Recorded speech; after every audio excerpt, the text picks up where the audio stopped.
अपराजिता स्तोत्रम्। श्रीत्रैलोक्य विजया अपराजिता स्तोत्रम्। ॐ नमो पराजितायै।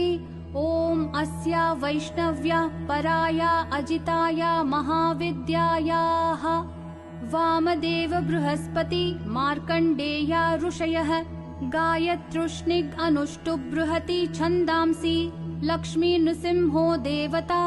ॐ क्लीं श्रीं ह्रीं बीजं हुं शक्तिः। सकलकामना सिद्ध्यर्थम् अपराजित विद्या मंत्र पाठे विनियोगः।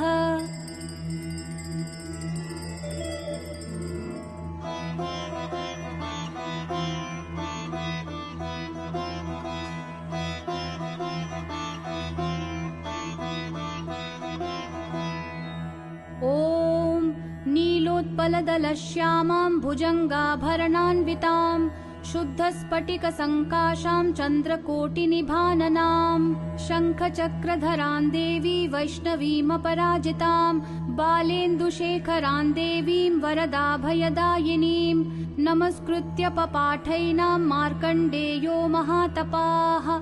मार्कण्डेयुवाच शृणुष्वं मुनयः सर्वे सर्वकामार्थसिद्धिदाम् असिद्धसाधनीं देवीं वैष्णवीमपराजिताम् विष्णोरियमनुप्रोक्ता सर्वकामफलप्रदा सर्वसौभाग्यजननी सर्वभीतिविनाशिनी सर्वैश्च पठितां सिद्धैर्विष्णोः परमवल्लभा नानया सदृशं किञ्चित् दुष्टानां नाशनं परम् विद्यारहस्या कथिता वैष्णव्येषा पराजिता पठनीया प्रशस्ता वा साक्षात् सत्त्वगुणाश्रया। ॐ शुक्लाम्बरधरं विष्णुं शशिवर्णं चतुर्भुजं प्रसन्नवदनं ध्यायेत् सर्वविघ्नोपशान्तये। अथा तत्सम्प्रवक्ष्यामि ह्यभयामपराजितां या शक्तिर्मामकी वत्सरजो गुणमयी मता सर्वसत्त्वमयी साक्षात् सर्वमन्त्रमयी च या स्मृता पूजिता जप्ता न्यस्ता कर्मणि योजिता सर्वकामदुघा वत्स शृणुष्वैतां ब्रवीमि ते।